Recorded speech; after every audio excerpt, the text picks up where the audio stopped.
father was Agustin Esteves Martinez, and Agustin's father was Jose Esteves, and he was married to Maria Rosa Martinez, and her mother and father are Juan Martinez and his wife Liberate.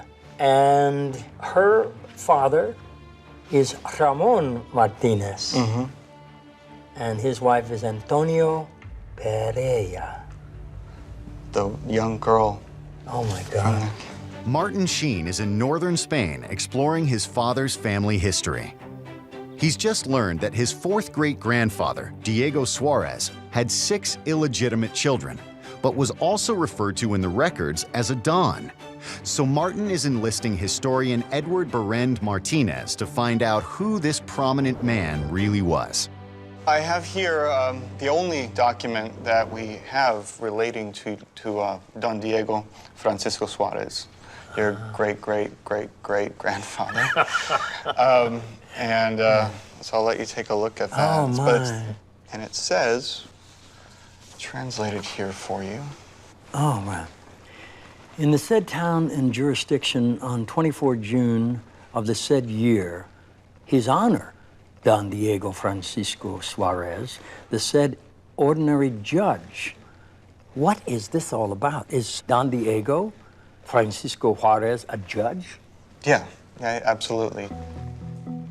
He is the highest authority, legal authority in the community? Yeah, absolutely. Unbelievable. So the judge stated that based on the contents of the said proceedings regarding the absence of Antonio Pereira, single woman, he would and did order that the following edict be made public as specified in the law. So please tell me, Ed, this this judge, Don Diego Francisco Suarez, has decreed someone is a criminal.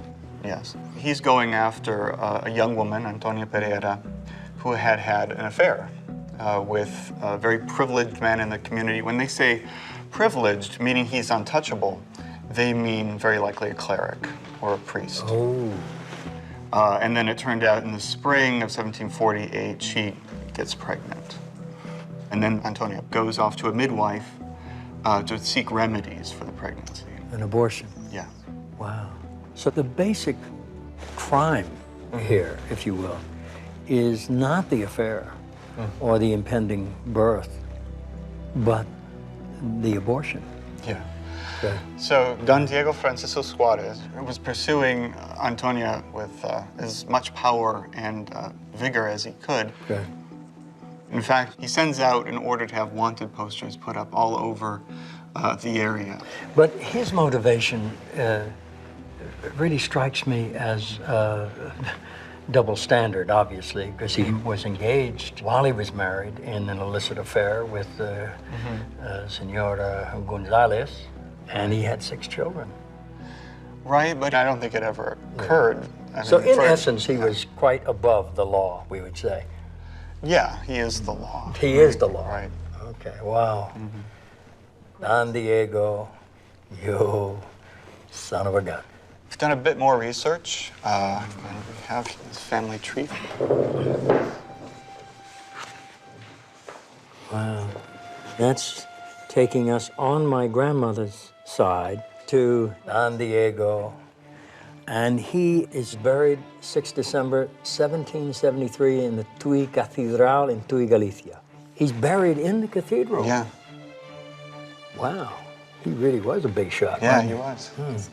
Now we're going to look at my grandfather's side.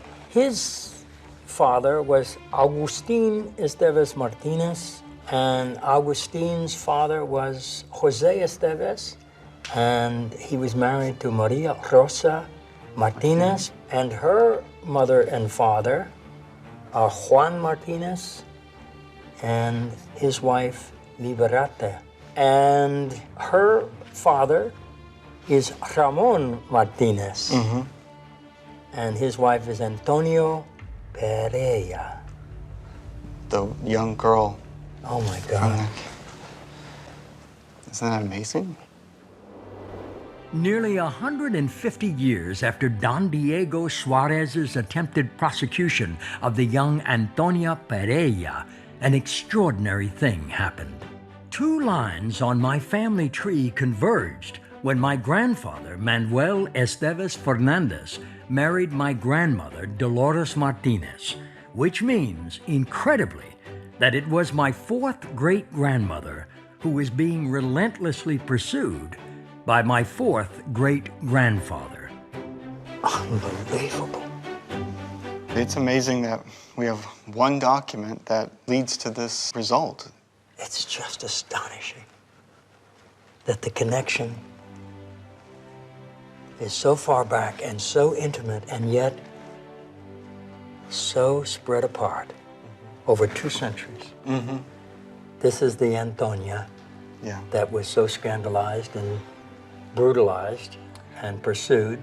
But apparently she was able to come back to Parderubias and make a life for herself and get married. Astonishing. This extraordinary young woman pursued by this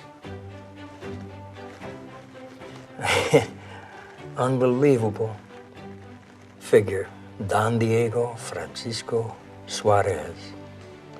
Wait till Carmen gets a load of this.